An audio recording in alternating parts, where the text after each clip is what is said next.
Hello বন্ধুরা, আমি পূজা। তোমরা কেমন আছো? আমি তো খুব ভালো আছি। তো আজ তোমাদের জন্য নিয়ে চলে এসেছি একটা রেসিপির ভিডিও। তো আজ বানাবো আমি গাজরের হালুয়া। তো দেখো, প্রথমত আমি গাজরগুলোকে ভালো করে কেটে আর কি ক্রাশ করে নিয়েছি একটা ক্রাশারের সাহায্যে। তারপরে এখানে আমি 2 প্যাকেট আমুল দুধ আর কি গরম করে নিচ্ছি। তারপরে দেখো একটা কড়াই বসিয়ে আমি কড়াই সামান্য ঘি দিয়ে এর মধ্যে যে ক্রাশ করা যে সমস্ত গাজরগুলো ছিল, তো গাজরগুলোকে ভালো করে কিন্তু একটুখানি নেড়েচেড়ে ভেজে নিচ্ছি হালকা মতো, মানে পোড়া দাগ ঠাক যেন না হয়, একদম ভালো করে ভাজবে। তো ভেজে নিচ্ছি। তো একটুখানি গাজরটা সেদ্ধ করার জন্য আমি একটুখানি ঢাকা দিয়ে দিলাম, এই গাজরটা যাতে সেদ্ধ হয় ভালো মতো। তো আমি 10-15 মিনিটের জন্য এখানে গাজরটা কিন্তু সেদ্ধ হওয়ার জন্য ঢাকা দিয়ে দিয়েছি।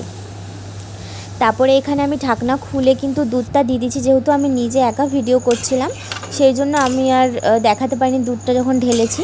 তো এখানে দেখো, আমি পুরো দুধটা আমি দেইনি, কারণ অনেক বেশি হয়ে যাবে দুধটা দিলে, ওই জন্য আমি দুধটা পুরোটা দেইনি, অল্প একটু দুধ রেখে দিয়েছিলাম। তো এখানে দেখো, আমি দুধটা ভালো করে মিশিয়ে নিচ্ছি ওই গাজরটার সাথে।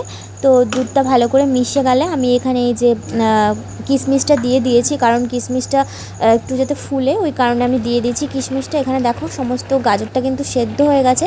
তো তারপরে আমার বর বললে একটুখানি সন্দেশ দিয়ে দাও, তো ওই জন্য আমি একটুখানি সন্দেশ দিয়ে দিলাম, ওই দিয়ে দিয়েছিলো পাশ থেকে, তো সন্দেশ দিয়ে দিল। তারপরে ভালো করে এই যে আমি ফুটিয়ে নিচ্ছি। এই সময় কিন্তু আমার গাজরটা একদম পুরোপুরি সেদ্ধ হয়ে গিয়েছিলো। তারপরে এখানে আমি ক্রাশ করে নিয়েছিলাম কাজুগুলো। তো তোমরা পারলে এমনি গোটা কাজুও দিতে পারো, বাট গাজরের হালুয়াতে না ক্রাশ করে দিলেই মানে বেশি ভালো লাগে দেখতে, মানে দেখতেও ভালো লাগে আর টেস্টিও হয়। প্রত্যেকটা বাইটে কিন্তু মানে কাজুর যে টেস্টটা ওটা পাওয়া যায়। তো এখানে আমি পুরো কাজুটা সমস্ত কিছু দিয়ে ভালো করে মিশিয়ে নিচ্ছি। দেখো, পুরো ঘন একটা তৈরি হয়ে গেছে, পুরো মানে ঠিকঠাকভাবে একদম তৈরি হয়ে গেছে। তো এখানে আমি আরও কিছুক্ষণের জন্য মানে একটুখানি যে দুধটা আছে ওটা আরেকটুখানি করার জন্য আমি আরও একবার মাঝখানে ঢেকে দিয়েছিলাম। তো দেখো, লাস্ট ফিনিশিংয়ে আমার কিন্তু গাজরের হালুয়াটা একদম তৈরি। আমি একটুখানি ঘি দিয়ে নামিয়ে নিচ্ছি। তারপরে যে নিজের জন্য রুটি করছি, রাত্রে যেহেতু আমি রুটি খাই, তো এখানে আমি রুটিটা করছি। আর এই আটাটা না আমি সকালে মেখেছিলাম, দিয়ে আমি ফ্রিজে রেখে দিয়েছিলাম, কারণ আমার রাত্রেবেলা আটা মাখতে ভালো লাগে না, ওই কারণে একটুখানি কেমন জানি হয়েছে, মানে ঠান্ডা ছিল আটাটা, আমি ভালো মতো করতে পারিনি। কিন্তু রুটিগুলো মোটামুটি ফুলেছে, মানে খাওয়ার মতো। তো এখানে আমি দেখো ভালো করে এই যে রুটিগুলো সেঁকে নিচ্ছে। আর আমি যখন ছাঁকানিটার উপরে করি দিয়ে আর একটা পার্ট উল্টাতে যাই, তখন আমি আর পারি না সেটা করতে। দিয়ে আবার আমি আরেকটা রুটিও এখানে ভালো করে সেঁকে নিচ্ছি।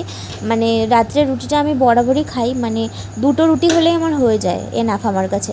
তো ওই কারণে 2টো রুটি এই যে সেঁকে নিলাম নিজের জন্য। আর আমার বর তো ভাত খেয়ে নেয়, ওই জন্য ওর আর কোনো রুটির ঝামেলা নেই, ও খেলেও পরোটাটাই খায়।